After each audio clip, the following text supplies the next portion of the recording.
All attendees are in listen-only mode.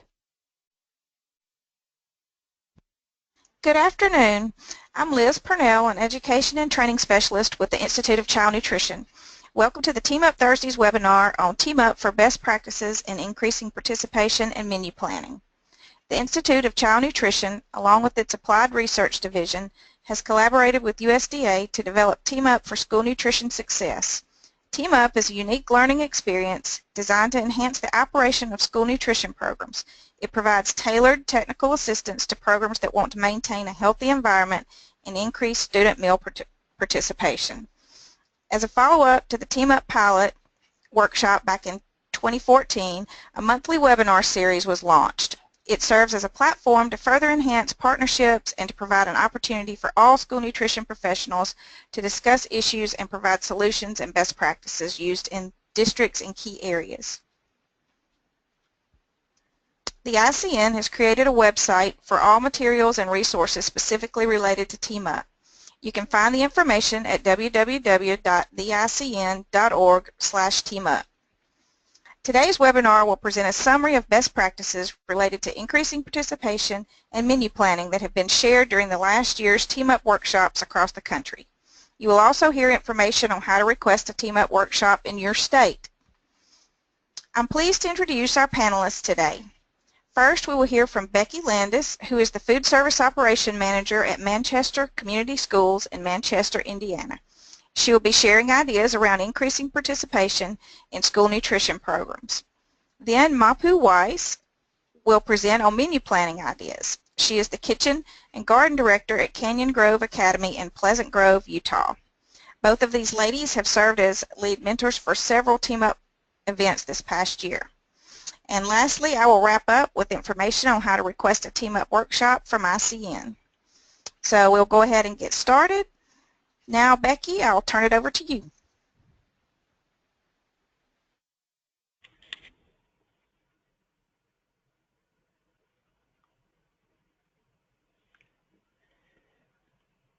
My name is Becky Landis. I am the Food Service Director for Manchester Community Schools, a rural public school district in northern Indiana.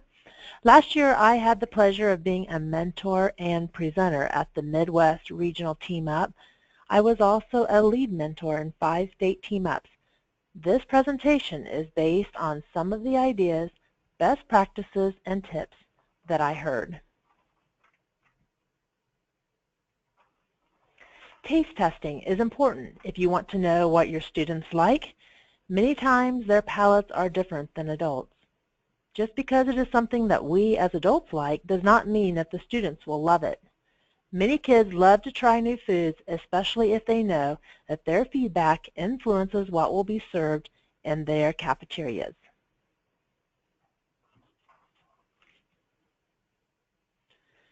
One of the common things I heard was, "I don't have time for taste testing." Our days are often very busy, and sometimes we are short-staffed, but there are some quick and easy ways to find out which types or brands of foods the students like best. It can be as simple as having samples available at lunch and getting feedback from the students before they go back to class, or a bigger event such as hosting a taste testing at a special time like back-to-school night or during parent-teacher conferences. Having a table or a booth at a back-to-school night or other event is a good way for parents to be able to see what you serve and to give you their input as well. These types of events can showcase your program. Food vendors are usually willing to give you samples and will sometimes even be there during your event to help. They have a vested interest because they want you to use their products. For several years, we hosted a taste testing and workshop for other school food professionals in our area. Usually we had 10 students of varying grades who were willing to try several different foods and rate the food. The favorite part of all the attendees was when the students told how they rated the food and, most importantly, why they did or did not like each item. The vendors always stopped what they were doing to listen in. They were interested in the students' feedback too. A more formal way to receive feedback is to use a survey. There are free online survey services such as SurveyMonkey or Google Forms that you can use that will tabulate the results for you. The best type of questions to ask on this kind of survey are yes and no or multiple choice questions. These kinds of answers are easily aggregated and put into a spreadsheet. If you do not have access to this type of technology, a paper survey will work too.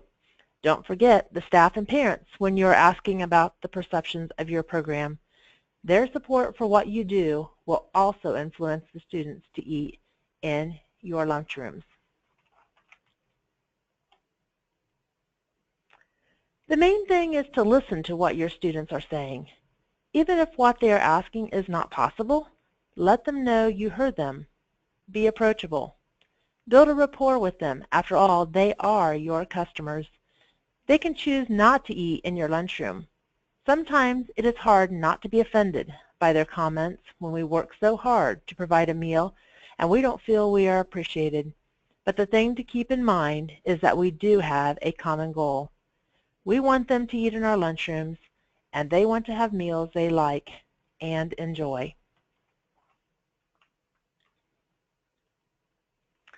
Many successful programs have special days where lunch or breakfast is out of the ordinary. Team up with the arts department to help with the posters, bulletin boards, and advertising. Dress up to complement the day. Advertise ahead of time to build interest.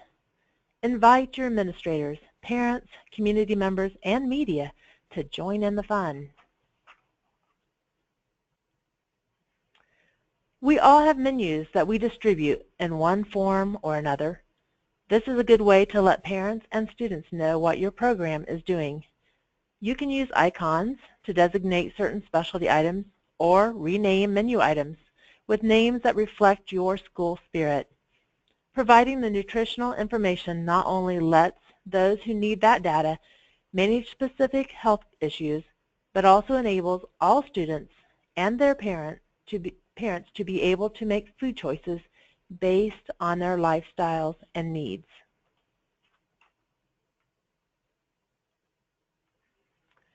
Most of us have heard the saying that we eat with our eyes.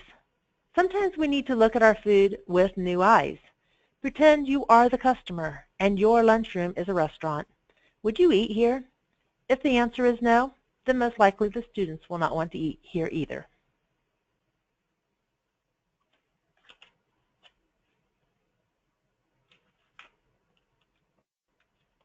When we pretend to be the customer, we need to take a walk on the other side.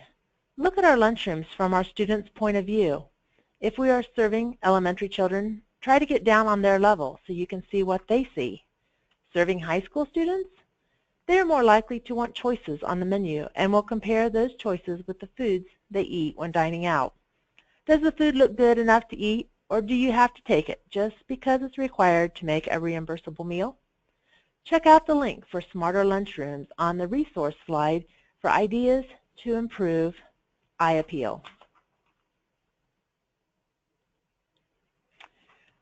Do you know which days are your highest participation days? Are they featured on your menu often, even if they are harder to prepare? It can be easy to only prepare the meals that do not require a lot of effort, but sometimes those meals are not the ones the students prefer.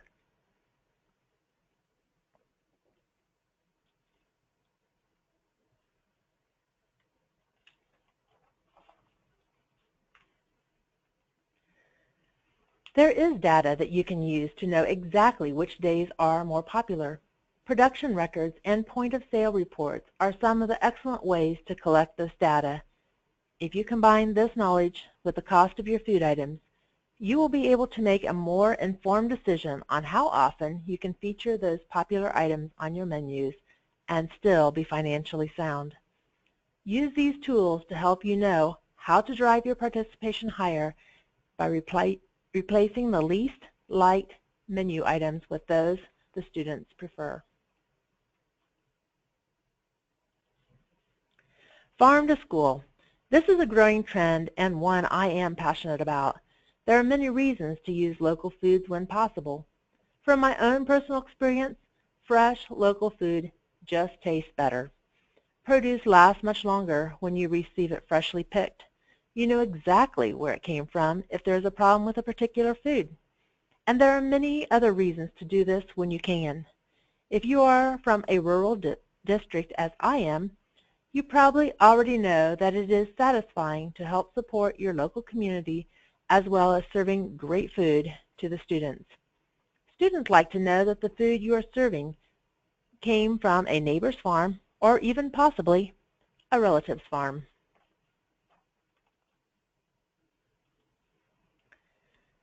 Does it look big to start a farm-to-school program in your district? Many of you may already serve local foods and are possibly unaware that you do. Most of our school milk is produced in the local areas surrounding our districts. Start small and talk to your colleagues that already have a program in place. They can be a great source of inspiration and encouragement. Salad bars are a great way to feature local produce. It typically does not require the larger quantities that are needed to serve the local produce on a typical lunch line. Check with your state agency about micro-purchasing. It is an easy way to purchase a small amount of a particular item to try it out. There are many great resources such as the National Farm-to-School Network and the USDA Farm-to-School webpage that are available to help you get started if this is an option for your district.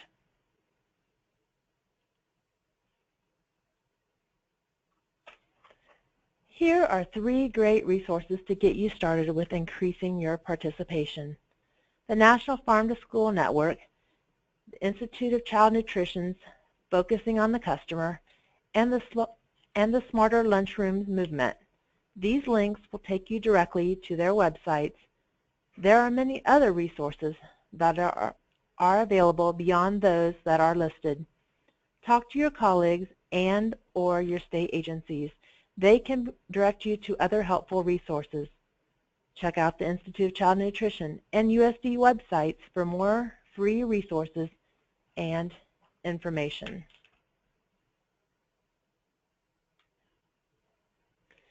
Thank you for listening and viewing my presentation. I would like to give credit to those people whose items I have used from the presentations I gave at some of the state team-up workshops. This concludes my presentation. I will now turn it over to Mapu.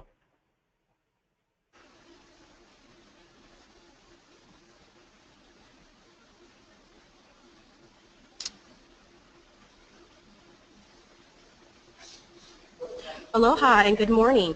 My name is Mapuana Weiss and I am the Kitchen and Garden Director for Canyon Grove Academy located in Pleasant Grove, Utah. I will also be speaking on ways to increase participation as well as menu planning strategies.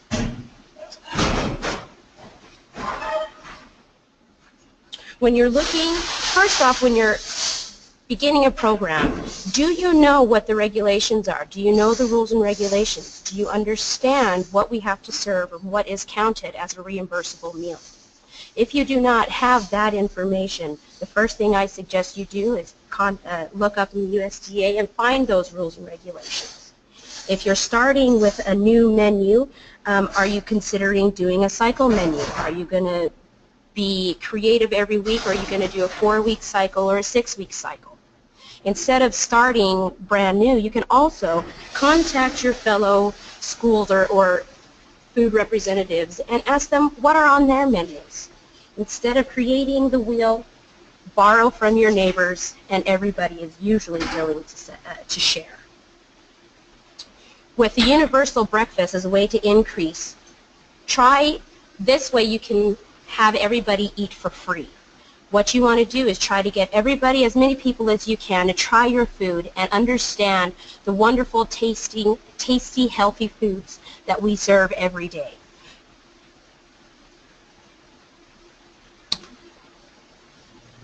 First off, when you do get your menus put together, you want to first survey the students, see what they like, see what they don't like. If you are on a cycle menu, if one day didn't have a lot of participation, why did that happen? Ask your students what they liked, what they didn't like. And when you do get that information, make adjustments to your menus according to what they say. Also, you can go to utilize your USDA commodities to help absorb costs if you do consider doing a universal breakfast. Being able to use those resources strategically will help the finance side of offering a free breakfast to all students, no matter if they're free, reduced, or paid. Also, you can check USDA What's Cooking Mixing Bowl. If you're looking for some new ideas of recipes, that is a wonderful source for you to use. It has all of the nutritionals and the crediting that we need for our labels that we have to keep for our reviews. Try to keep things fun and interesting. Is the food appealing? Does it look good? Becky made a very good point. If it doesn't look good, the kids will not want to eat it. So try to keep things fun and exciting. Is the environment that your students eating in, is the environment fun and inviting? Is your cafeteria a sterilized white room? Are you able to possibly have murals put on your wall? Can you warm up your cafeteria? Are you able to do art on the wall that the students have made for you? Contact the arts teacher. See if they can help you make art and pictures and warm, fun things that the kids create. Use macaroni, use beans, use food items to help create these fun environments and these fun art projects. And then you can display the art that the students make in the cafeteria. Try to invite the parents to join their students at any time that they can. The parents, if they know that you are serving healthy, fun, good tasting food, they're going to want to have their students eat your meals. Let parents know, I serve wonderful, healthy food. Let me feed your kids for breakfast or lunch if you offer a breakfast program. Let them know that you would love to take the stress off of them and let us help them help us. If you by chance have a scratch kitchen, the kids, if they smell the food, they get excited to eat it. They want to eat that day. As you see on my screen, this is a whole grain cinnamon roll that also has chocolate frosting on. That did come from the USDA recipes. The recipes through the USDA What's Cooking has a lot of very, very tasty, kid-friendly, exciting, happy food that all the kids will enjoy. Also, taste testings are definitely a very good way to go. Do the kids like it? Do they not like it? Simple yes and no question. If they do like it, next step to possibly keeping them excited about the meal is having a name contest. Name the recipe, name this meal, name the fruit and vegetables. Give everything a fun and exciting name so the kids, again, they recognize what you're doing and they want to eat on those days. Do you have anything like a school garden available to the students? As a way, daily we have a hard time getting kids to eat their fruits and vegetables. Having a school garden is a wonderful way to get kids out and seeing plants, finding out where food comes from. The students at our school here help with all of the planting. Right here, the students are starting the seeds that will then be put into our garden.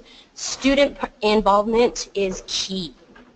If it's their cafeteria and they feel that they're being heard, they will want to come and join in the meals and enjoy the cafeteria.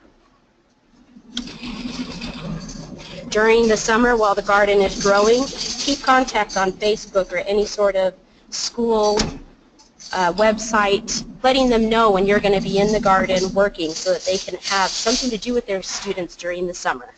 Come help you clean the garden, take care of the garden. During the fall, when they come back, it's time for harvesting. Get the students out into the garden. Have them harvest the garden.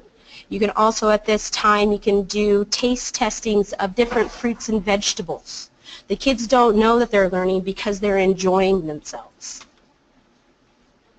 Also through student involvement, let them help with the preparation. Have your students come in and help serve, help prepare the foods, help clean up. Clean up is part of it. Remember that our cafeteria is the classroom. Again, this is another great place for us to have taste testings, offer different fruits and vegetables.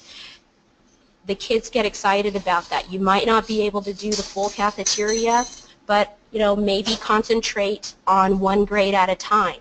You can also use it as a reward.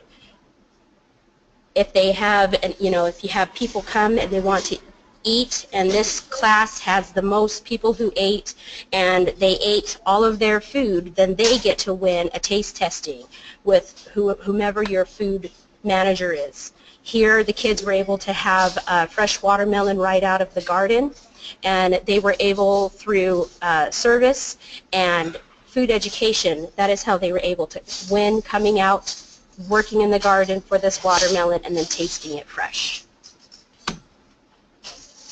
And of course, everybody loves the consumption part of the meal.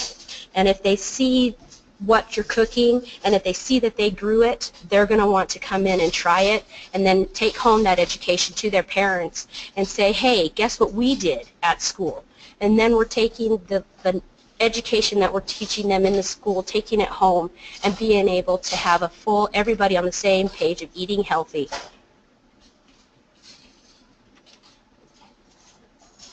The students love the hands-on learning. As you can see, they're excited to do the dishes. When they come out and work in the gardens and pulling weeds, they don't know that they're learning, but they are, and they're having fun. We want to make meals and the cafeteria as fun and exciting as you can. Again, Becky had a really great idea. Put yourself in the shoes of your customers and see what they see.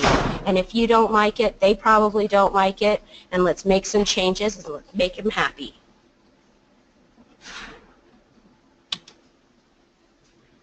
So here are some participation strategies, as well as you can utilize universal breakfast, utilize your commodities.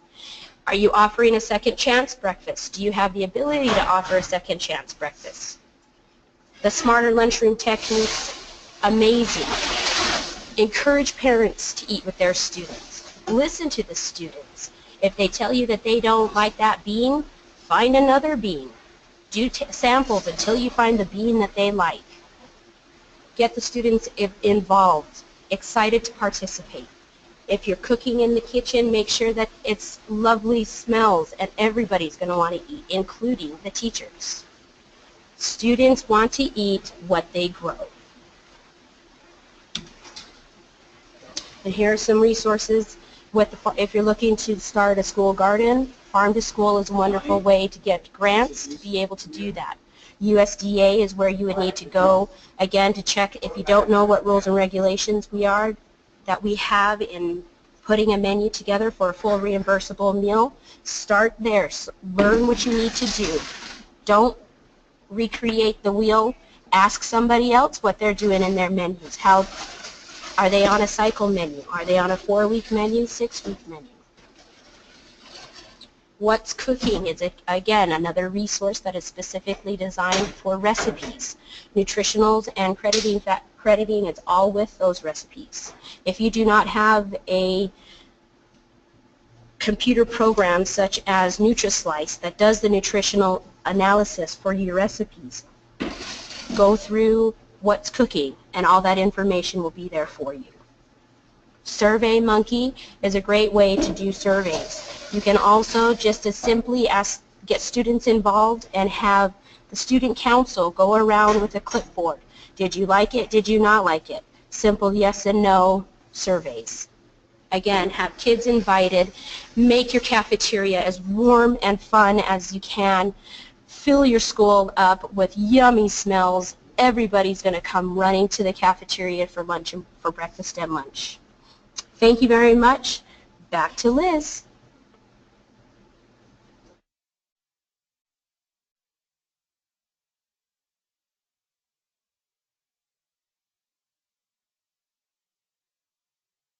Thank you, Mapu and Becky. I would like to take a few minutes to let you know a little bit more about Team Up and how to request a workshop. As mentioned earlier, Team Up for School Nutrition Success is a unique learning experience that is designed to help school nutrition professionals improve their operations. This workshop will pair participants with a mentor so that effective peer-to-peer mentoring is provided in a variety of areas. The workshop will include panel discussions of creative solutions for implementing the regulations and possibly some specific training. The workshop may also have representatives from allied organizations offering resources to districts at no cost. The plan is to have school districts leave the workshop with a plan of action for moving forward. By providing resources in both training and peer-to-peer mentorship, schools will have the opportunity to make positive strides in providing healthy school environments with financial stability and strong student meal participation. Team Up began in 2014 with pilot workshops held in the 7 USDA regions. Over the last 2 years, this initiative has expanded to the state level where state agencies have conducted their own Team Up events to provide tailored training and assistance for the specific needs of their states. Events have been held in all 7 USDA regions and in 47 states and territories. The next phase of Team Up will involve ICN piloting regional Team Up for School Nutrition Success workshops for managers. We will focus the events on managers working in districts of the directors who have previously been involved with the Team Up workshop in order to maintain the momentum and effectiveness of the program.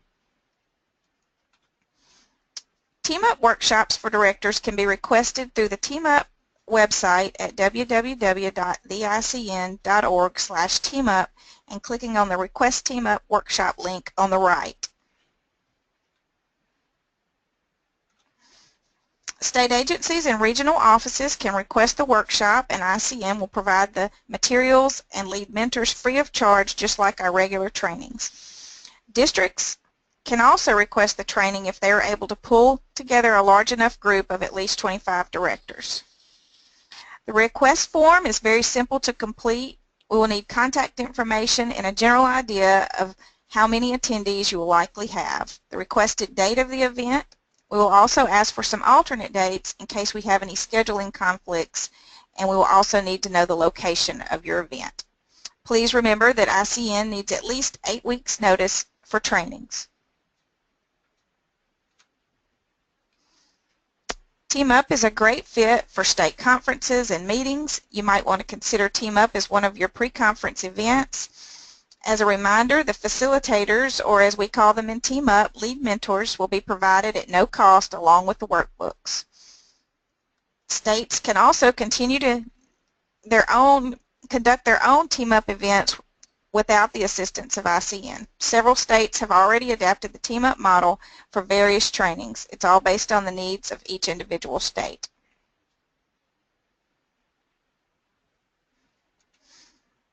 Before we wrap up, I would like to make a few announcements about upcoming events. ICN will be conducting lead mentor training at our Applied Research Division in Hattiesburg, Mississippi on March 9th. As I mentioned earlier, Team Up for School Nutrition Success for Managers is coming soon, so be looking for that in the early summer. USDA and ICN will present Team Up pre-conference workshops at SNA's annual national conference in Atlanta, Georgia on July 8th. One session is designed for the state agency personnel on how to conduct a successful Team Up event. Other sessions are geared toward directors and will focus on increasing participation and financial management.